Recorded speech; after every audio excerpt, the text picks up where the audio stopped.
Welcome back to the Joe Mobley Show Live. I am Joe Mobley, your host, and tonight we've got an awesome episode with you guys. We've got longtime friend of the show, and by now he's co-hosting episodes. We've got Demis Christophe, and we also have someone that I've known for a good long while now. What is it right now? 2021, almost 10 years, which is weird. But we've got Chelsy Lyons. We're going to be talking. Well, yes, you did get a little bit clickbaited. We're not going to be like flashing images of women with guns, but we are talking to a woman about firearms. She works in the firearms industry, and I don't even know if I could say longtime conservative, and she will tell you more about that. But someone who studied anthropology, someone who spent a lot of time in Oklahoma. And today is Veterans Day, and I didn't even realize when we were doing the scheduling, but she's also an Army wife, which is a huge job. You can just ask mine. She's downstairs. She'll tell you all about it. So that's the show that we've got for you guys. And, oh, I can't find my little bumper button. It's gone. I found it. I'm going to press it now.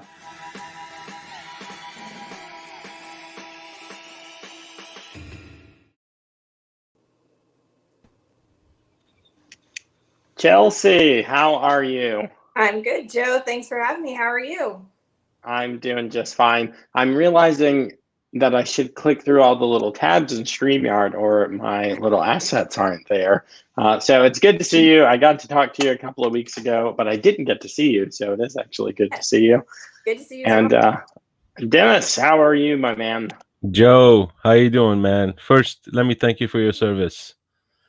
And, it's my pleasure. And Chelsy, let me thank your husband for his service. Oh, thank you. He appreciates that. I do as well. Absolutely, absolutely. I want to thank all the military servicemen and women for doing what they're doing. You know, definitely, they have the courage to do what they did and what they're doing now. So, definitely kudos to everybody. Oh yeah, it's so funny. We don't have scripts, guys. We got this Post-it note. It's got I got nothing. little things on it. I'm all right here. I don't write anything down. You know, sometimes I don't even do Post-it note, but for whatever reason, something about today, I can't remember what I was supposed to talk about. Like Chelsy and I, we spoke on the phone for like 35 minutes, and we were like, boom, boom, boom. These are the topics. And guys, I don't remember what the topics were. We spoke about it again about 15 minutes ago, and I still didn't remember. So I broke out the Post-it note tonight. Don't know what's going on with that. Yeah, I was on Bannon today, and he was like, you know, you got any news? I totally forgot that my show was live tonight, a few hours later. Anyway, I have a newborn, so I can claim that. Oh, excuses, bro. Excuses. Yeah. I can claim newborn brain. The real secret is our youngest is a crazy good sleeper, much better than our firstborn. So I guess we're 4 kids in. It's just like old hat at this point. But dude, what started that thought was you said veterans, all that they had done and do now.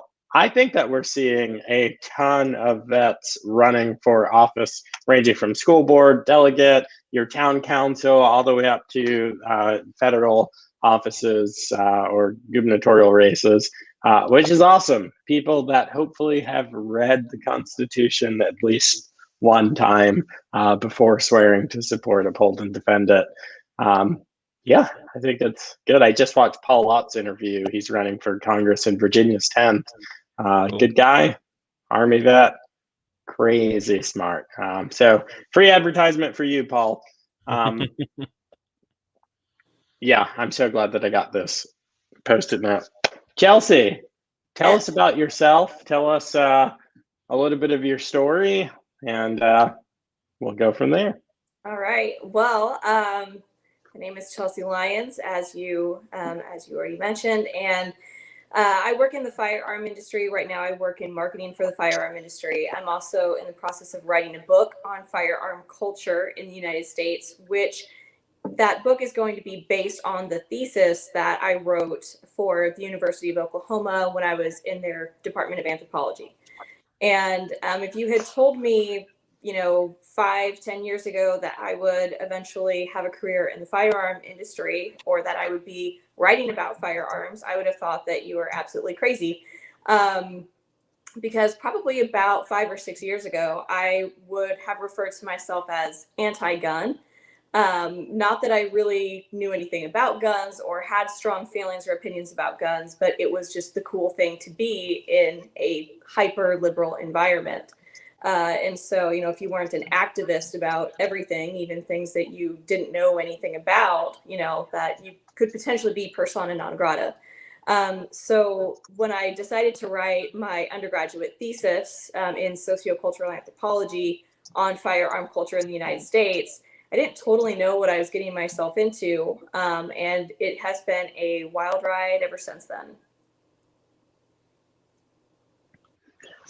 So I'll be honest, when we first met, I was like brand new to Fort Sill and you were in college, and I thought this is one of those uber liberal college white girls, because when you didn't do this, remove yourself from this part of the story. But when I go out in the world, every day except Sunday, I wear my MAGA hat. I do. Guilty, guys. Don't even care. I got my little Trump flag up here.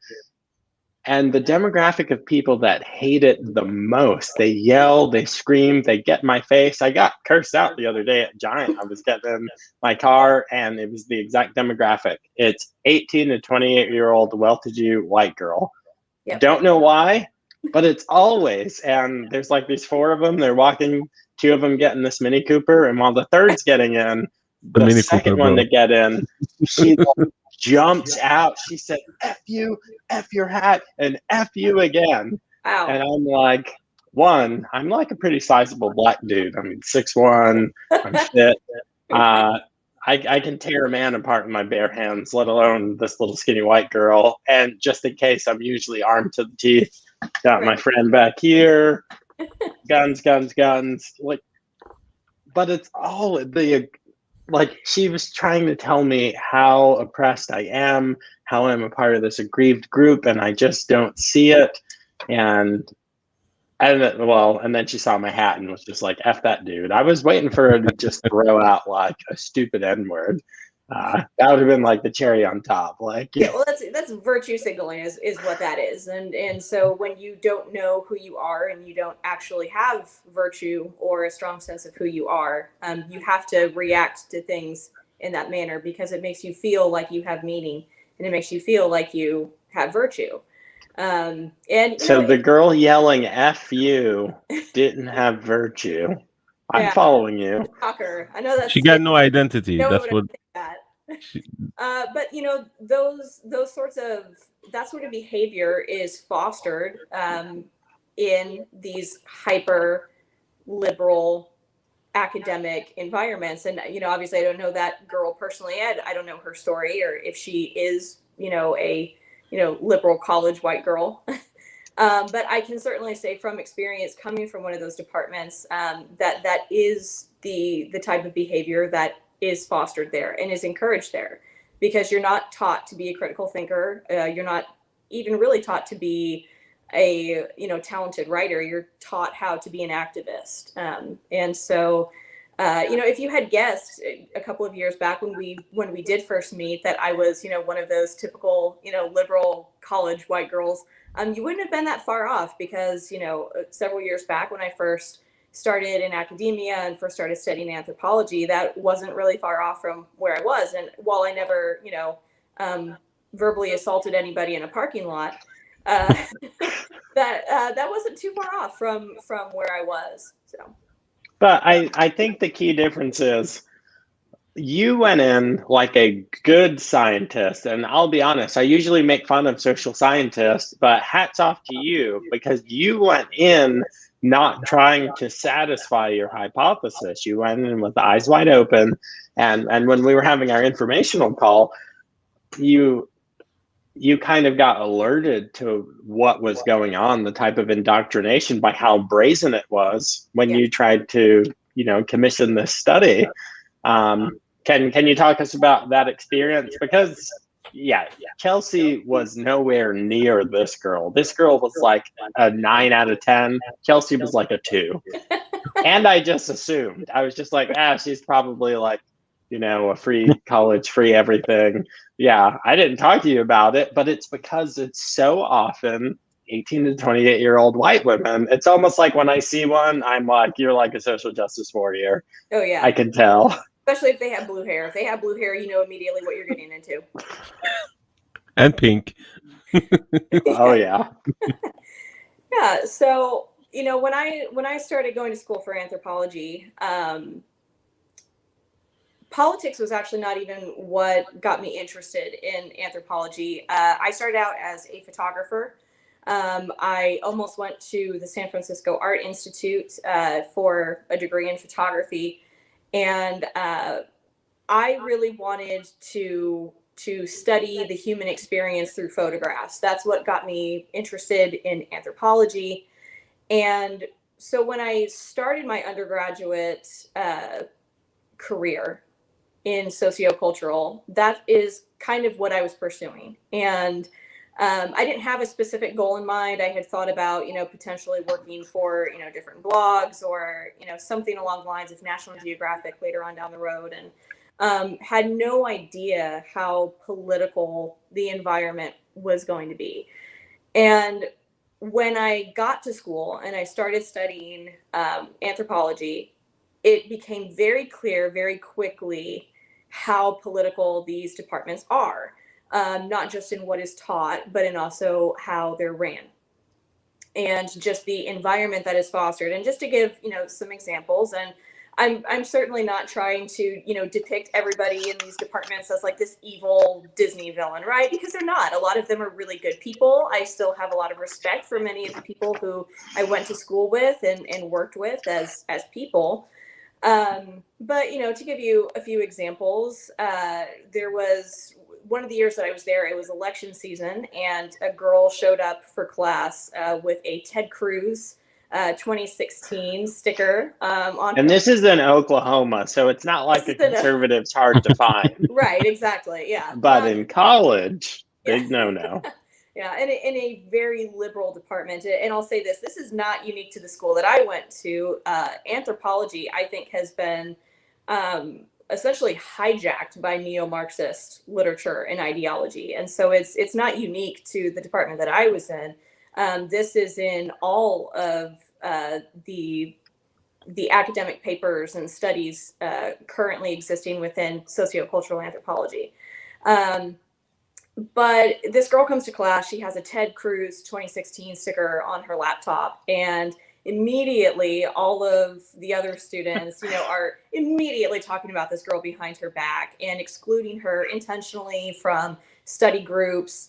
Again, it was right before the election, and one of my professors, I had actually missed a quiz the morning of the election because I was going down to vote for Hillary like a good girl.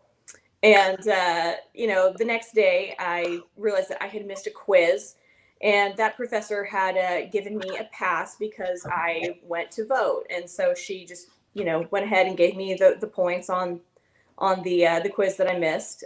She said she gave me the voter special, and, and I appreciated that. But as I'm walking out of her office, she winks at me and says, plus I'm pretty sure you voted for Hillary. And,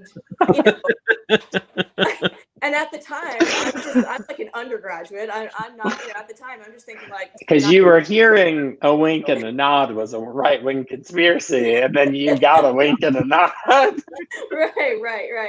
But it was, at the time, like, I'm not questioning it. I'm not thinking that that's odd or inappropriate that, my professor basically made a joke, or maybe not a joke, about, giving me favor due to my, political stances.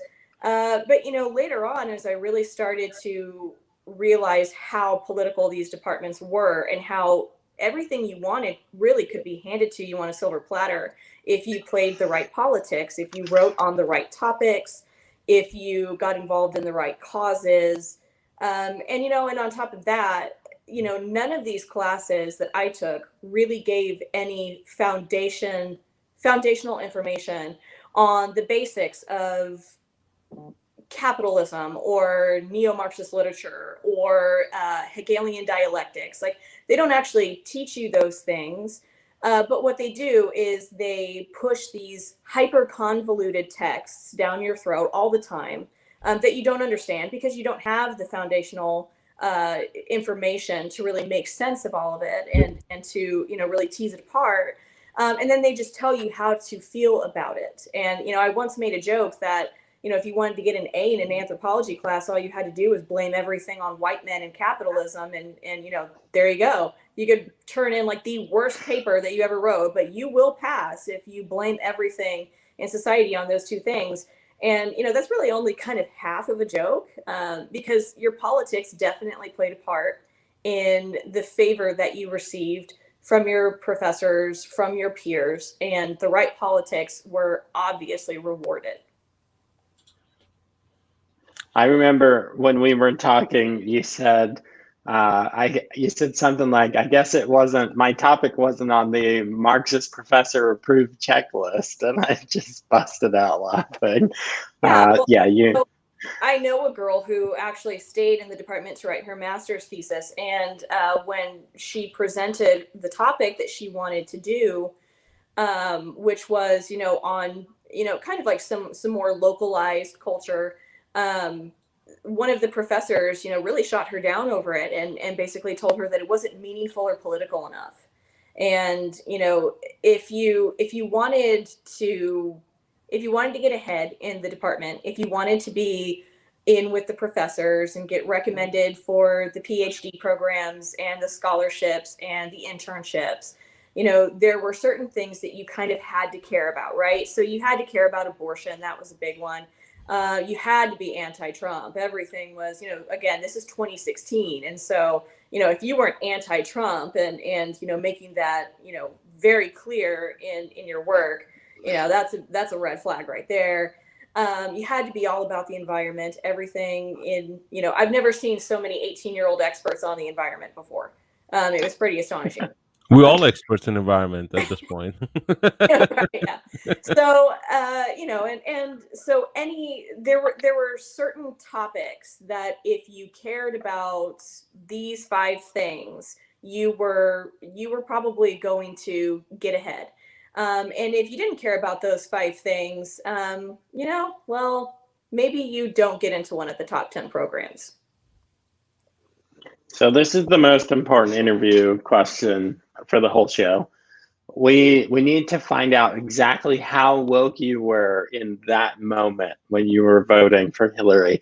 So it's going to be 1 to 5 AOCs. That's the woke-o-meter. And the question is, did you post a crying video when Trump won? Or a screaming video?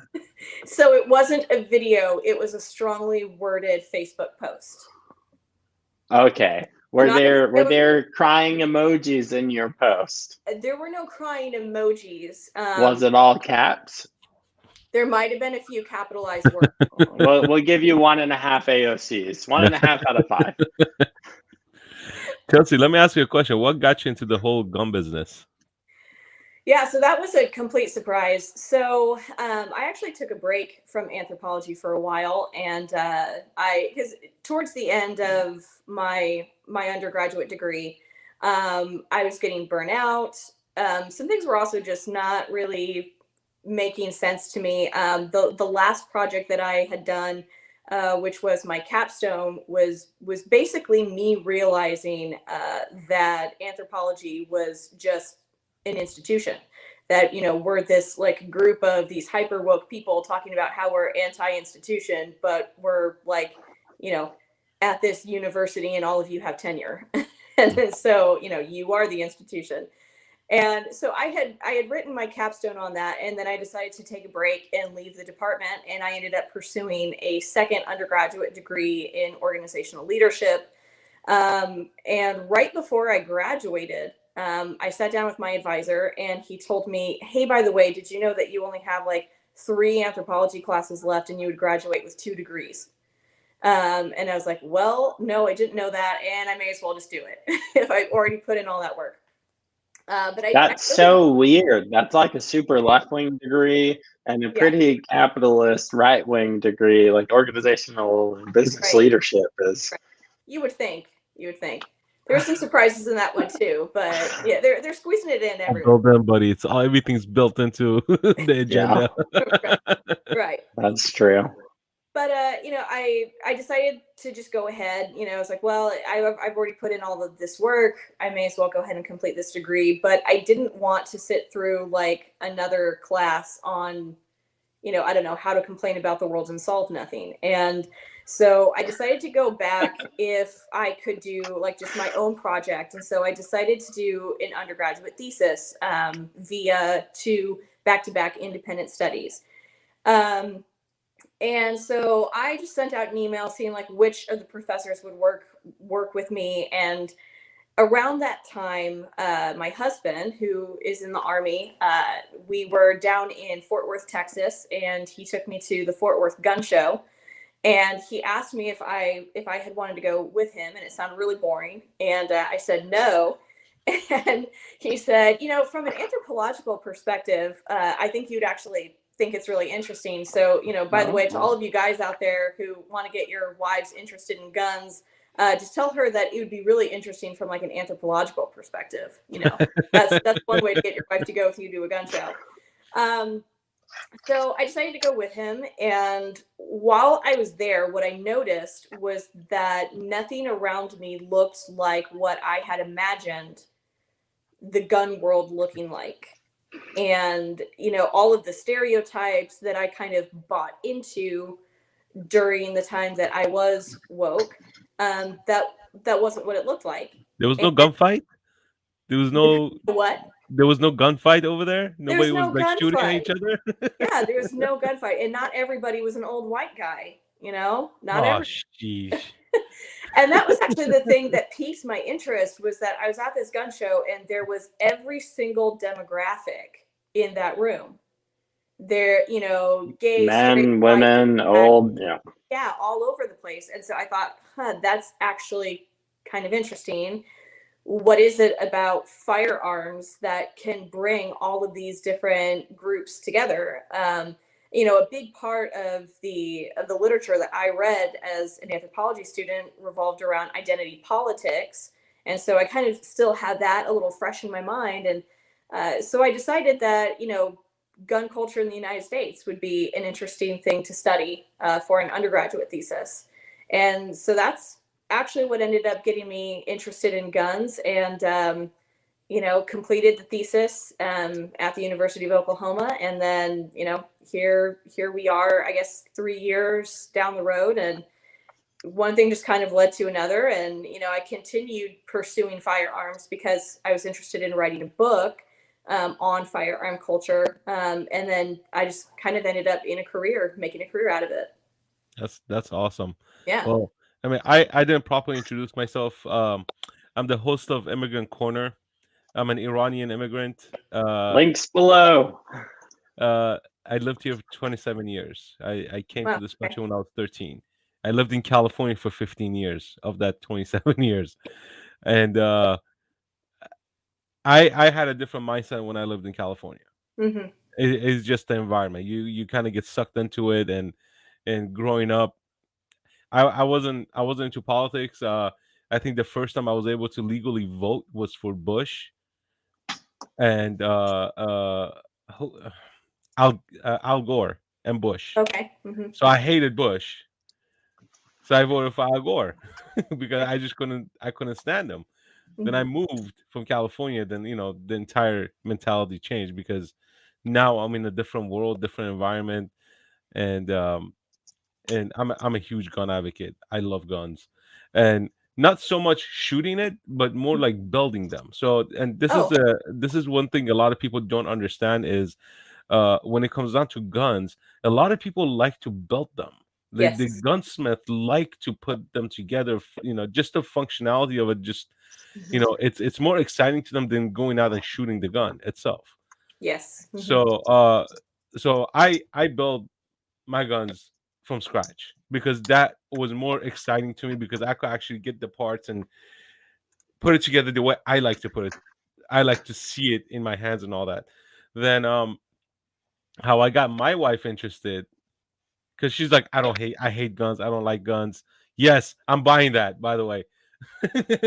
Yeah, so Palmetto State Armory, they don't give a crap about me or my show, but we're gonna do a commercial for them anyway. I don't give a Yes, crap. absolutely. They deserve Did it. you This is the send this best to one. me?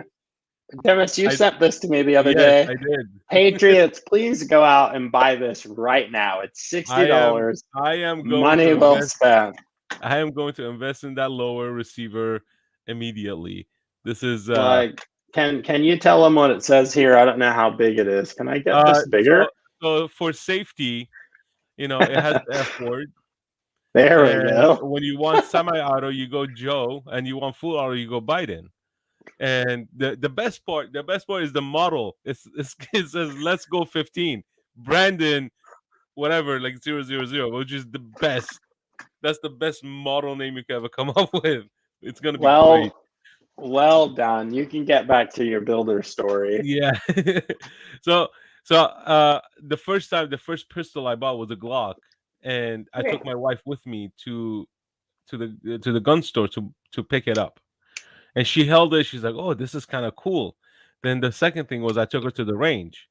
She held it in her hand. She shot it a few times, and she was a better shot than I was, which is great. Then a few years passed, and I was like, and I started getting to like painting my guns. Like I started doing the Cerakote stuff, like just putting some design on it. Then I was like, "You need your own pistol." She's like, "No, I don't want my own pistol and all that stuff." So last year, I just bought one for her. Didn't tell her, and I picked it up. I came home. I was like, "Here you go." She's like, "What is this?" I was like, "You got a pistol."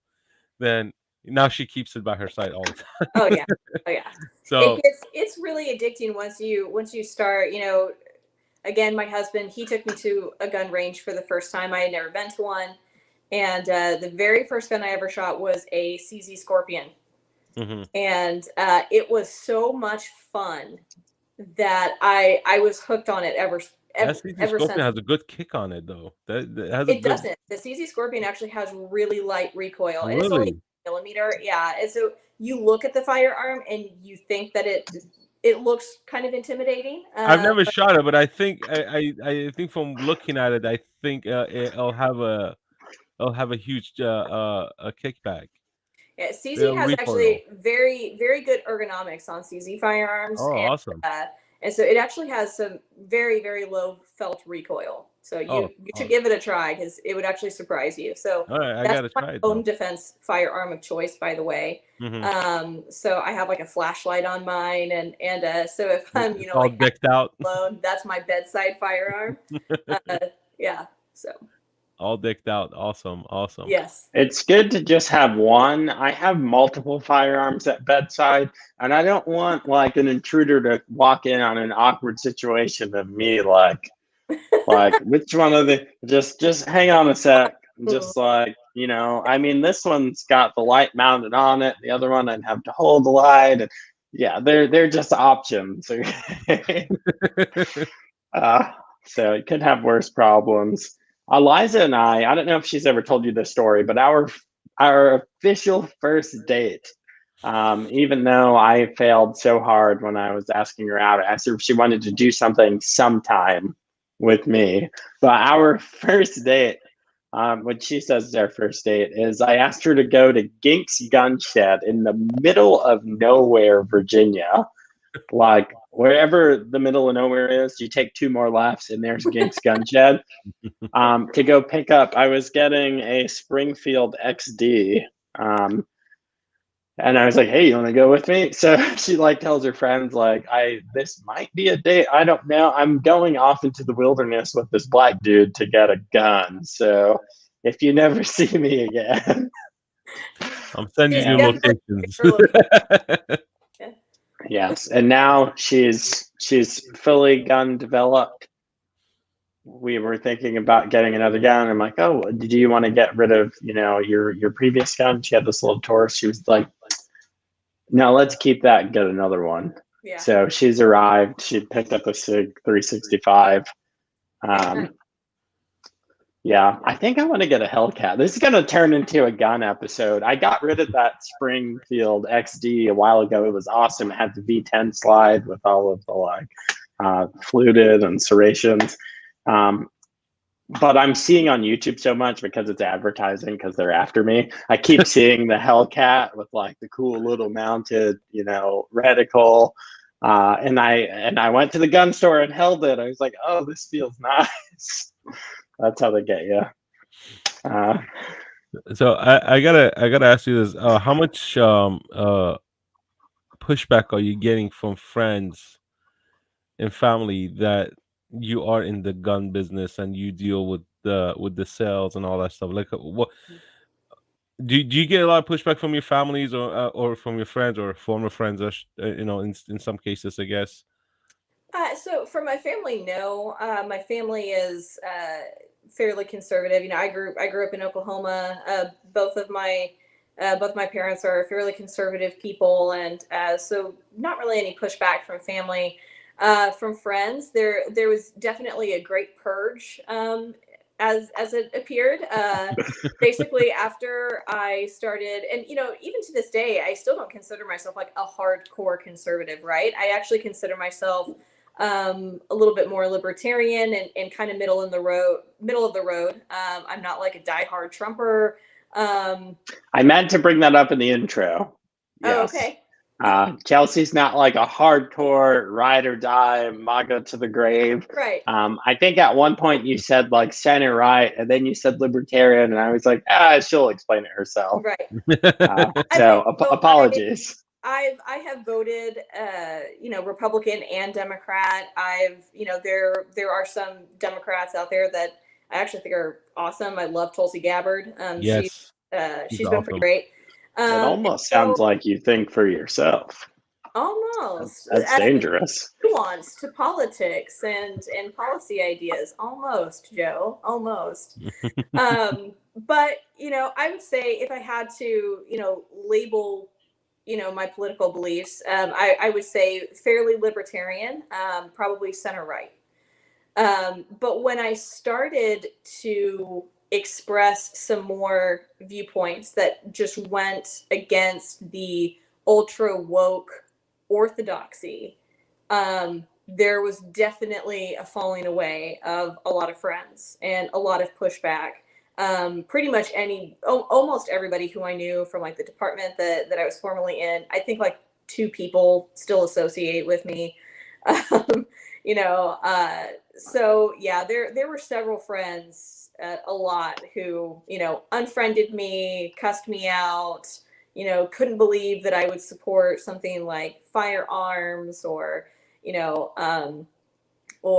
come against, some of these more neo-Marxist ideas. And I think it can be hard at times. I think right now conservatives especially have been in this place of not wanting to say anything that's going to rock the boat ever.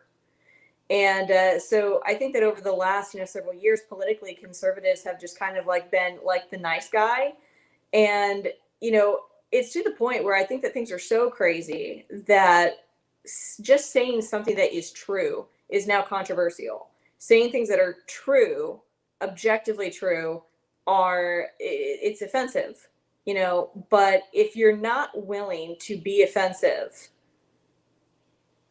by standing up for what you believe in, for standing up for your fundamental rights, like the Second Amendment, then what are your beliefs worth if you're not even willing to be offensive to stand up for it? And so I don't know, maybe it's just my personality, like that type A personality, but I was really okay with offending a few people and losing some friends. It was I think it's okay to be offensive, but it's also okay to get offended. It's also what? It's also okay to get offended by others. And sure. Only because if you're having a dialogue that you both are offending each other, it becomes an equal opportunity offended. I like that. You know what I mean? Offender, right. You know what I mean? So if they could go that route, you should. I think you should not hold back, or anybody should hold back. What gives them the right to offend you, and you don't have the right to offend them? Because uh, uh, I went through this many times with different people, and uh, my feelings don't get hurt. I get annoyed, Hmm. and the fact that like I say, hey, like I don't call names unless I get called names. So I try to carry the conversation. Hey, how you doing? What's going on? And blah blah blah. We carry on the conversation. Then they come back. Hey, you're a dumbass, and blah blah blah. And I was like, it takes one to know one. Just like a simple high school style, pushback or like stuff like that. But it, it- I've had friends who I've known for like maybe like 20, 30 years. Spent time with them. We hung out, all this stuff. And I've had uh also other friends who we used to work together, and we moved, and we stayed in contact or whatnot, and they just dropped, Yep. which is fine. you know it doesn't bother me. Yeah, Well, I the tell people you don't cancel a friend. We can't stop them from canceling the thing us. is, I think whoever that's your whoever you call friend should not and would not just drop like that. That's not a true Hmm. friend.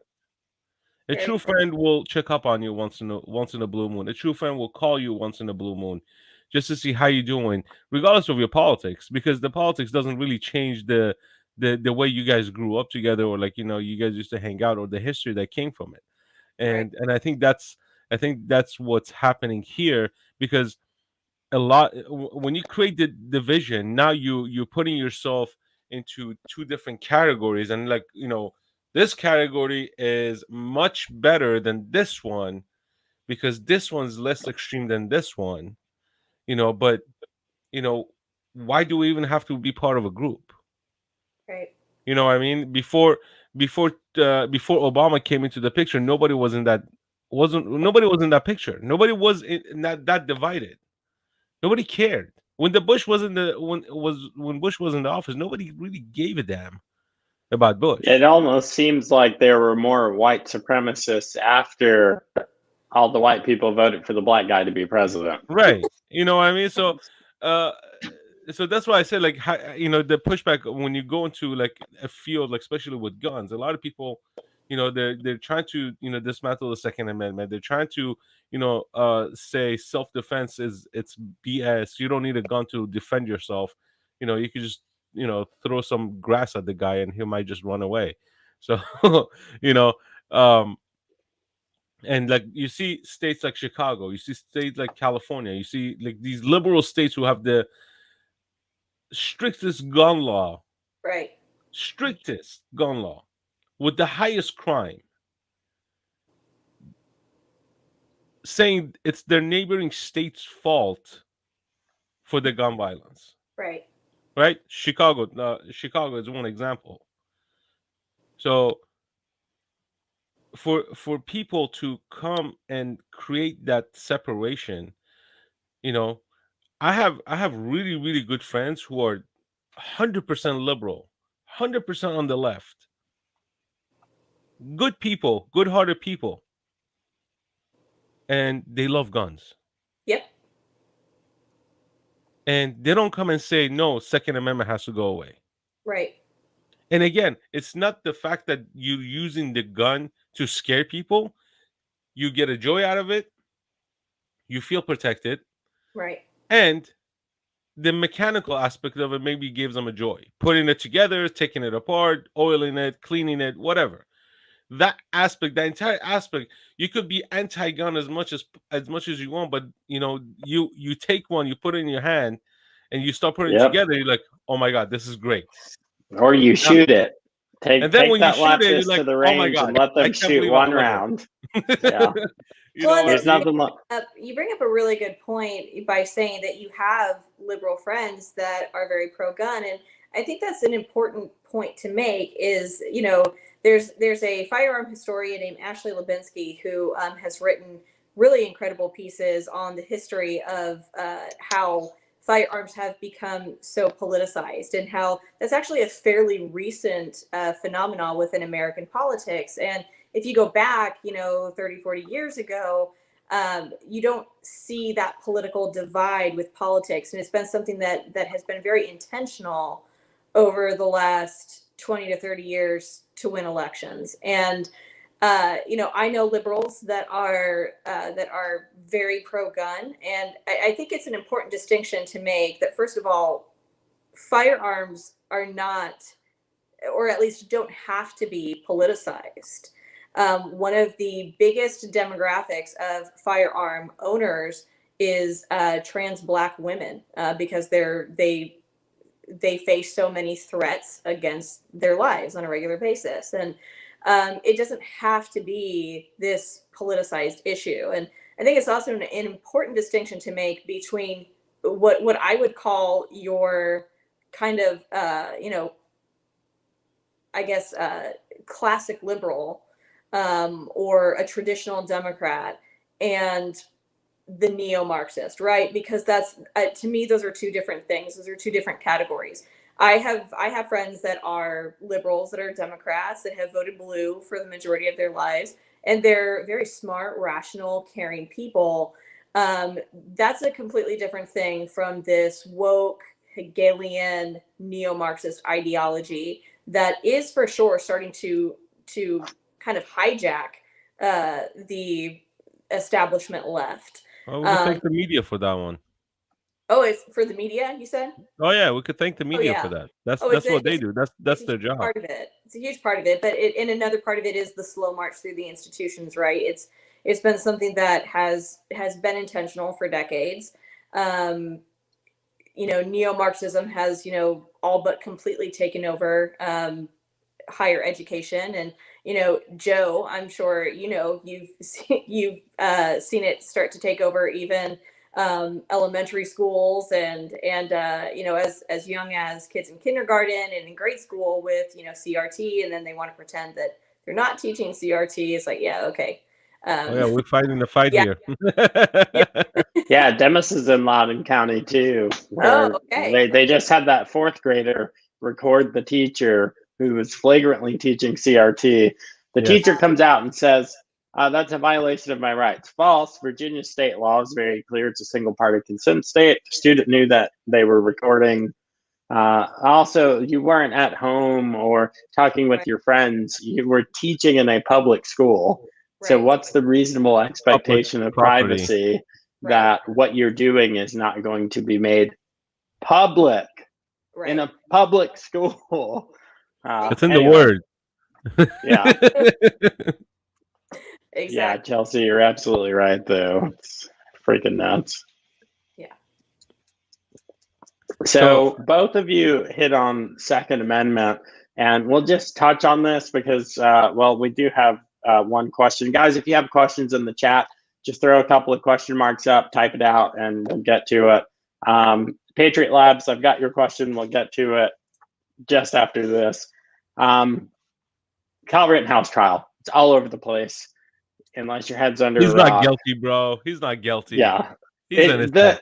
The prosecution's own witnesses have very clearly established the fact that this was self-defense. Not only the media said he's a white supremacist thug, a white dude shoots 3 white dudes, and it's white supremacy's fault. Well, they were a little bit, those white guys. They had a little darker complexion than Kyle did, so they saw a little bit more sun than he did. Poor guy. I did an episode on him yesterday. When you have a judge screaming at the prosecutor, telling them to stop acting the way because the prosecutor he knows the law, but he's openly breaking the law, openly. Where he's when are they going to drop charges on Binger? I think Monday. He tampered. I think come Monday or Tuesday, it's going to be a mistrial. And Screw mistrial. well, Thomas Binger needs to go to what's gonna jail for happen. witness tampering. He asked state's witness to change his written Yes, I testimony. saw that That's one a today too. felony. Like he's like, the prosecutor is like, do we ask you at any time to change your statement? He's like, yes. Yeah. So it was great. That was a great answer. And but some part of me thinks the prosecution is purposely trying to throw this out. I've heard that speculated. I don't think they want to charge this guy. I think they just want to get him on the misdemeanor charge for the gun.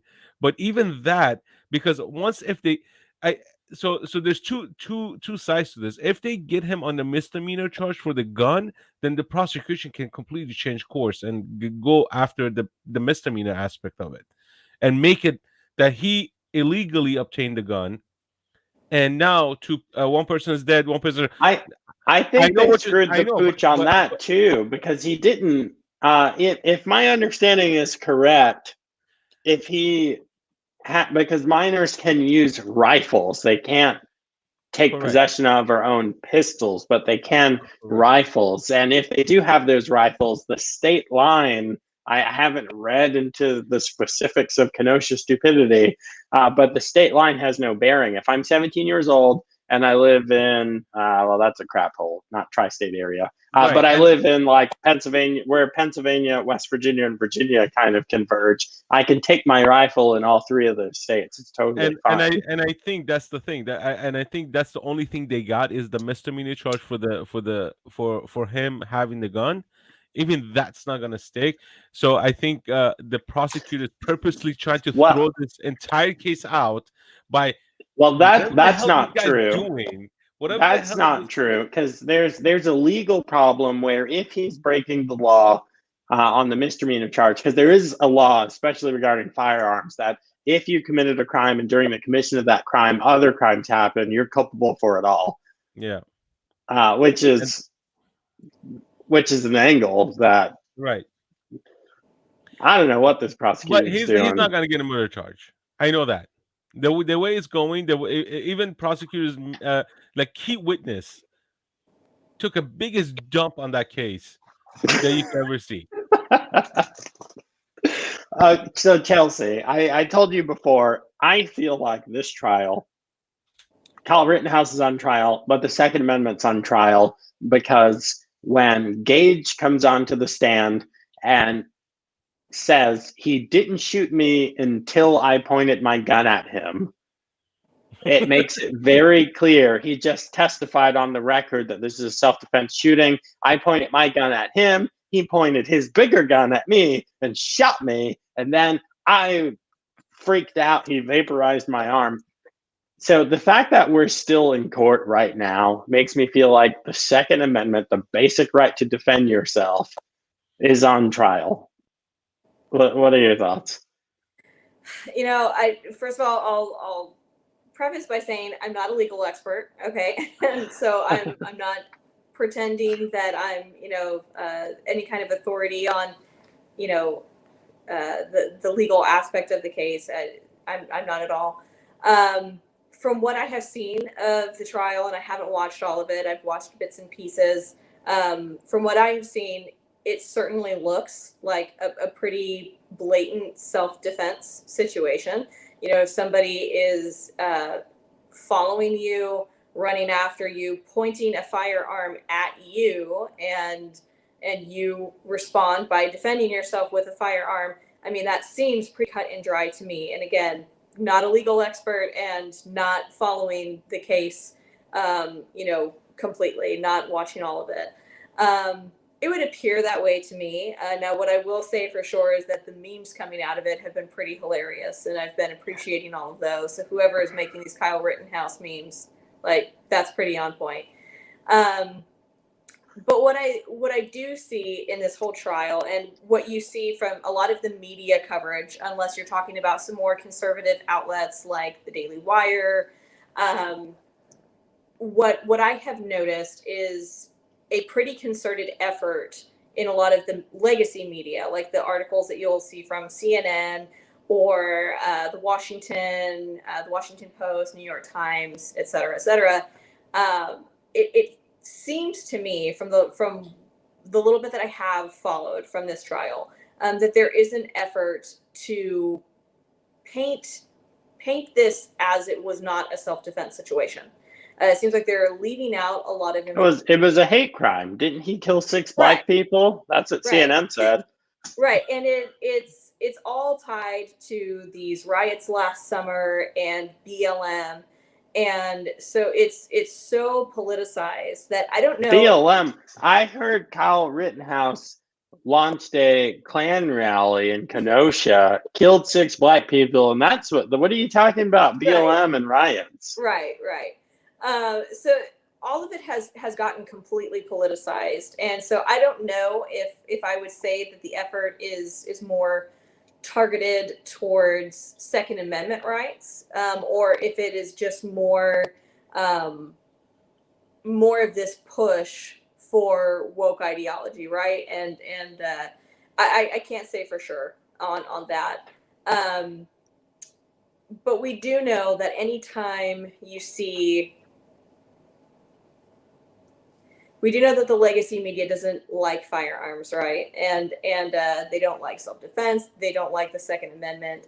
And so I definitely do think that the way that it is getting portrayed in the media is certainly along the lines of all of their other, anti-gun sentiment. I think it fits pretty right in with that. Now I have heard things. Well, go ahead.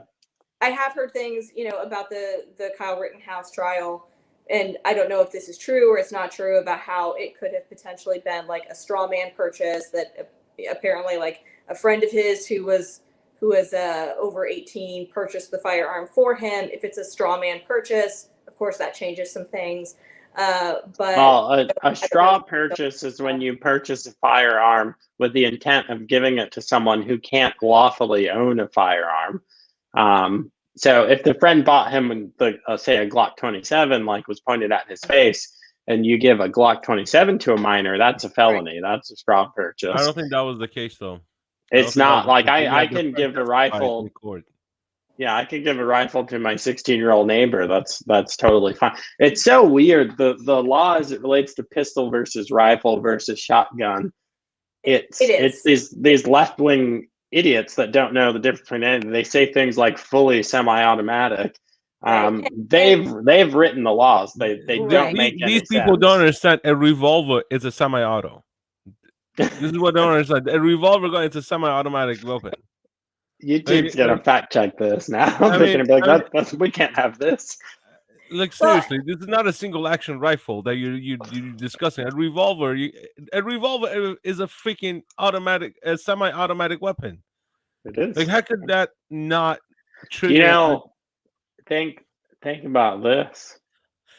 Those old cannons not a Gatling gun, but like you could have a semi-automatic cannon.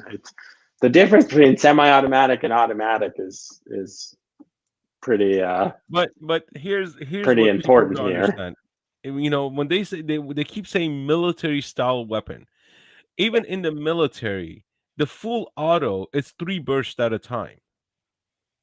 Because it depends on the rifle you get. Right, but majority of issued rifles are 3 bursts at a time. Because if you just go on full auto, you're just gonna go like you can't hold it. It's not something that you can actually control, and it's not accurate. So unless the military doesn't use AR-15s, that's just the whole of it. They use M4s. Yeah, M4, M16, right? Something else. So it's a completely different structure from AR-15 to M4 is a completely different build, because the stability on the M4 than AR-15 is completely different. AR-15, you go full auto, there's no way you could control that thing. That thing will just go up, and you need to anchor it down somewhere so it doesn't move. But M4 is different. The buffers are different. Everything's different about M4, the way it functions. And but when it comes down to a politician, almost more than 90% of them have not held a gun in their life. Yeah, they don't know how to shoot one. I don't think they've even seen one, in like 2 feet away. I propose if we get rid of the test for if we're getting rid of something in firearm legislation should be it must be applied to police and DSS, Secret Service, all that, which is if we're going to get rid of semi-automatics, then a Secret Service agent should not be allowed to carry a semi-automatic. And one, the unions would pipe up then and be like, hey, guys, this is a bad idea. One, because we can't stop criminals from getting these firearms, okay? We got cartels stealing them literally from the military, not military-style weapons, military weapons. What happened to that Project Fast and M4s. Furious, by the way? Were those weapons ever recovered? Oh yeah, the cartel recovered those. They know exactly where they are. You know. No, absolutely, and that's the thing. I mean, the argument that they have every time there is a shooting that involves a white guy or school shooting, they automatically go for the automatic weapon.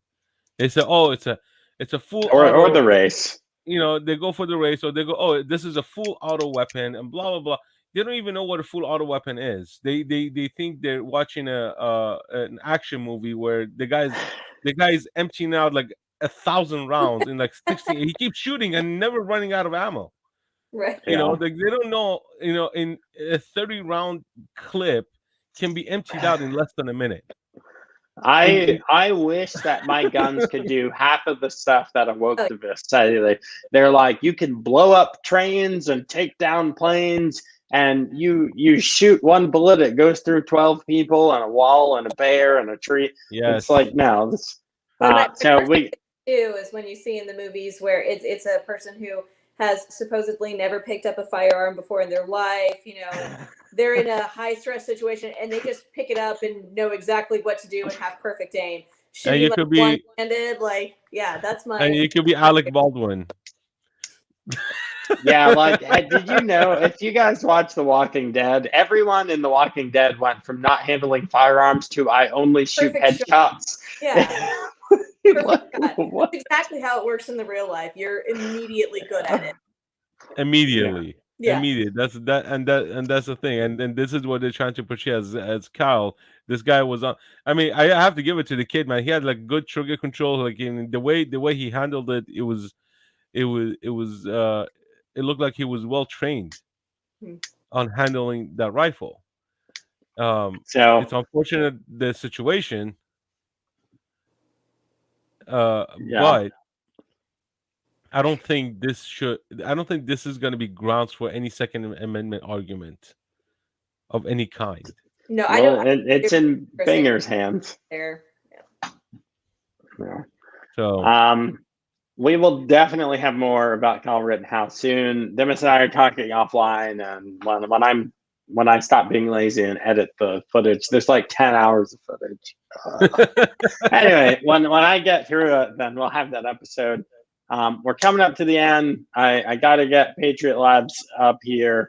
And he asks, do y'all believe other states will follow Virginia's lead?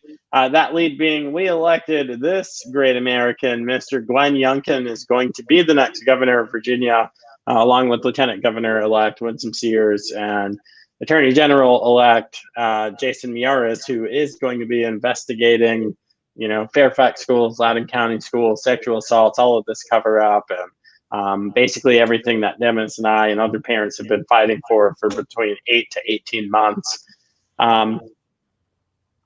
What are your thoughts? Do you think that we're going to see this movement carry on the 2022 and the 2024 cycles? Is it just a blip? Again, we're not the experts. We're just three people that got on YouTube and started chatting. But what say you, Chelsy? You want to go first? Yeah, if I had to guess, I think there probably is going to be some more of this red wave momentum going into 2022. First of all, in this last election, it wasn't just Virginia. If you look at the governor's race in New Jersey, Phil Murphy barely squeezed out a win. And New Jersey should have been a state for Democrats where there was absolutely no competition at all. And so I think that you're definitely going to see Republicans take back the House and Senate in 2022. And Biden's approval numbers right now are abysmal. Kamala Harris's are even lower. I don't even know how that's possible, but she's at like 28%, and which I believe is like the lowest approval rating for a vice president in recorded history. And with numbers like that, I just don't see how. I think she made the Guinness World Record. Yeah. She can hold the world record, which Yeah. we finally get a female vice president, and this is what we get. I'm deeply disappointed over that, but I think we're definitely going to see this red wave continue. People like to pretend that they care about all the woke talking points when it makes them popular to, I don't know, post a black square on Instagram. But at the end of the day, most Americans care about their kids and their education. They care about the economy. They care about how much they're paying at the grocery store. And with inflation the way that it is, the handling of Afghanistan, the low approval numbers for Democrats right now, I don't see how anybody could look at 2022 and think it's looking good for Democrats. Wait a minute now. We need to go back to Instagram. So if 10 million people post black squares, but don't do anything to address, say, gun violence in Chicago, where 50 and 60 black kids and teens get shot every weekend, the black squares not doing anything to help solve these societal issues. Wait, what's the black square? I'm sorry, I don't know about this black square This thing. was during the George Floyd Lord. Year, yeah. It was it's a like solidarity. Everybody was supposed to post a black square on their Instagram for solidarity, and basically what that was well, I have to do this so that none of my friends think I'm racist. And it's almost like these token virtue signaling things like posting the black square on your Instagram. It's almost like it doesn't actually do anything. Yeah, and I didn't see any American flags when those 13 servicemen died in Afghanistan either. Right, you didn't. Yeah. Right. And I mean, they go virtue signal all they want. It's and going back to that question, I think I think people are realizing, people are starting to waking up. As I said, the New Jersey race, the government race was very, very close, and the fact that a truck driver won over a lifelong Democrat, I think it was what was his position? He's a Democrat supervisor, something. I forgot his position. But man, he destroyed him. A truck driver destroyed a lifelong. Yeah, he was like the chairman or the president of something. The caucus or something. And that's in New Jersey. That goes to show how close these races are getting, especially now Pennsylvania as well. Pennsylvania was a very, very close race. And you're going to see next year midterm election, Democrats are going to blow up. Their head's going to blow up. I guarantee you, if we continuously expose their hypocrisy and their satanic ideology, I'm telling you, people are waking up, because Loudoun County was ground zero for the whole school system. Now you see the entire country is falling in line. The entire country, all the parents are getting out of their house from suburbia everywhere. They're going to these meetings. Now they're waking up like, holy crap, we've been sleeping this entire time when our kids are being targeted. Mm-hmm. So you don't think that's going to trigger people? Of course there is. Again, I talked to a liberal friend of mine, during the election. I was like, bro, you gotta vote for Young guy. He's like, no, I'm not voting for him because he's affiliated with Trump. I said, how the hell is he affiliated? I said, he didn't even mention Trump once in his speeches. He said, no, Trump endorsed him. I said, okay. I said, if Khomeini comes, or like Khamenei comes and endorses Joe Biden, you're gonna take his word? Because he's not an extremist. You know what I mean? So like it's how they. I'm pretty sure the Taliban have endorsed Joe Biden. I mean, he made Taliban great again. I tell you that. So, I mean, it's one of those things. He's made a lot of things great again. That's against the United States, and that's coming from me, who lived abroad, who's seen poverty, who's seen crime, who've seen death. And coming here and seeing all this destruction, I'm sorry, I'm not gonna defend this liberal agenda until I don't even know when. To be honest, I don't know. I lived a liberal life. I do have liberal views in some cases. Um, I don't consider myself as a hard right individual. I think I'm very central. I feel like everybody should be equally treated. Equal rights is for everybody.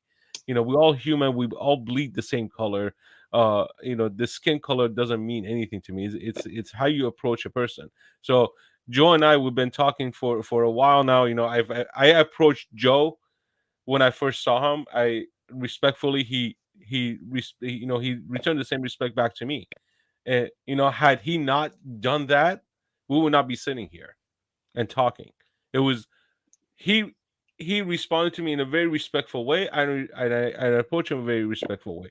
Now, had I gone to him in a different attitude, again, I would not be sitting here. I was wearing my white supremacist hat, guys. So Yes, the red one, right? could have been all bets are off. Yes. So, All right. yeah. Well, I mean, we are a little bit over. So two things. Well, Chelsy, you'll get the last word. I'm going to ask you for a book recommendation here in a second, so you can prepare for that. I got to get this conspiracy out there, so y'all heard it from me first. William Tell says AR suck. I disagree. But hey, equal opportunity. Get them all. Get an AR-10, or what is Biden calling AR-14? Get an AR-16, whatever. I don't care. Get your double barrel shotguns. Get rifles. Definitely get an AK-47. I want an AK-47. You can find the address you can send it to, and then we'll have the FFL transfer, of course, done. But you can find that address on my website. If you go to thejoemoblieshow.com, click on the contact page, and let me know what wonderful AK-47 you're going to send my way. But here's the conspiracy right here. Some people are thinking, and I saw this in one of my Twitter chat groups, so I didn't come up with this myself, and I can't credit the guy who did. I don't recall his name, but you know who you are. Is thinking that Trump wanted to be 45 America's caliber in 1911 and AK-47. So 45 and 47. Then here's the thing, follow-on conspiracy. If he does become 47 and this AK thing catches on, then they'll impeach him again for Russia collusion, because, of course, the Kalashnikov being Russia's favorite firearm, which isn't even true. It's everyone's favorite firearm. It's all over the Middle East, Africa, Europe. You can't go anywhere. The AK-47 is to the world what the AR-15 is to the States. Like, you can't throw a rock without hitting an AR-15 owner here, or an AK-47 owner anywhere else. Okay, these weapons just work, period. Just don't buy the Chinese version. Yeah, I got, we're doing free commercials for everyone today. This, which is not loaded. Okay, YouTube safety Nazis. This is a Daniel defense weapon, and I freaking love this thing. It's not named yet, so if you've got names, and no, people, I haven't shot anyone. People look at here and they're like, oh, there's some rounds missing. I short load one. I am a military veteran. I know a thing or two about firearms. I short load these. There's 29 rounds in here, not 30. And you can disagree with me about spring tension in magazines, and I'll just be super frank. I don't give a shit. You base your life, you bet your life on your weapons and tactics, and I'll bet mine on mine. Plus, if I need to use this rifle, I'm very offended looking at that gun, Joe. But so that's all. You heard that conspiracy here first. We are going to Chelsy now, where one, you can follow her on Instagram. I know I'm going to mess it up, so I got to look at it. It's c.lyons.photos, or you can just click on the link below, because there's a link to her Instagram profile in the show notes of this episode that you are watching. And Chelsy posts all kinds of cool stuff. I am very jealous that she gets to travel with her rather studly husband. Miss that guy. Tell him I said hi, but also congrats. Has he pinned major yet, or he came out on the list? He came out on the list. He'll be pinned in the spring. That is awesome. So huge, happy Veterans Day to him. But now, Major Lyons. That's very cool. Very cool. Congratulations to you both. So, book recommendation time. Chelsy, if you could get everyone on earth to read and understand one book, what would you pick and why? You can't pick the Bible. It's just, all Christians would pick that. All Muslims would pick Quran. But if you could just snap your fingers, boom, everyone's read this one book and understands it. They freaking get it. What would you pick and why? Yeah, so Cynical Theories by Angela Pluckworth. Never even heard of this. James Lindsay. Yeah, and I'll do a little free advertisement for James Lindsay. So everybody should definitely listen to the new Discourses podcast.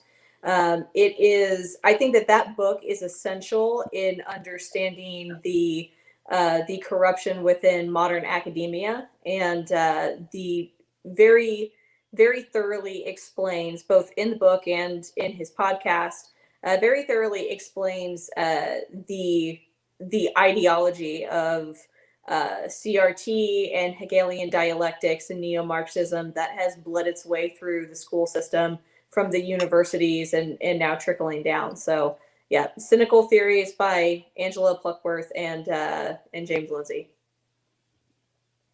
Awesome. So we told everyone where they can follow you. When you write your book, we'll have you back on and we can be plugging your book. Demis, where can people follow you and check out your show, my man? Yes, please follow me at Immigrant Corner on YouTube, at Immigrant Corner on Gab and Rumble. Also, check out my website, realimmigrantcorner.com. We have some cool merchandise in there for you guys to purchase. Also, if you want to make a donation to the show, that'd be great. We are the website is being developed as almost every day, so I'm adding more stuff to it. We do. You could also follow me on Twitter under Demis Christophe. I'm all over the place. I can't keep track of these social media accounts anymore. So, there's so many. And locals, your locals and community, locals. Yes, that's where people can pay and support us. I'm also on Apple Podcast under Immigrant Corner. So So I will be on Spotify soon. I'm only one guy, so I'm trying to get as much as I can. So please go ahead and subscribe and share and like Joe's channel, my channel. Get the word out, guys. We're here. We're fighting the fight. We're trying to wake as many people up as possible. We're trying to get the mentality out of the. We're trying to have people come together again, not to be separated. Left or right doesn't matter. We're all human. We all need to coexist one way or another. It doesn't benefit anybody other than politicians. So having a separation between society only benefits the politician, only gives more power to the government, only allows the government to control you even further than you losing, your freedom. So if you want freedom, do not give up your security. That's all it is. You give now up that that's a security, conspiracy worth looking into. The politicians want divisiveness so they get more power, money, and influence. I don't know. That sounds nuts, man. That couldn't be real. Coming from a guy who lived in a dictatorship, so yeah.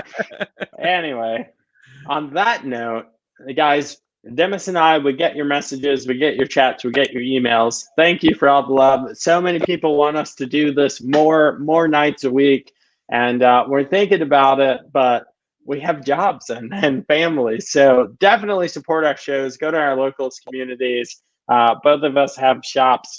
I think, Demis, I think your shop. You just said that you're still developing the shop or the site. The shop has few items in there, but as my designs are being finalized, I'm adding more material in there.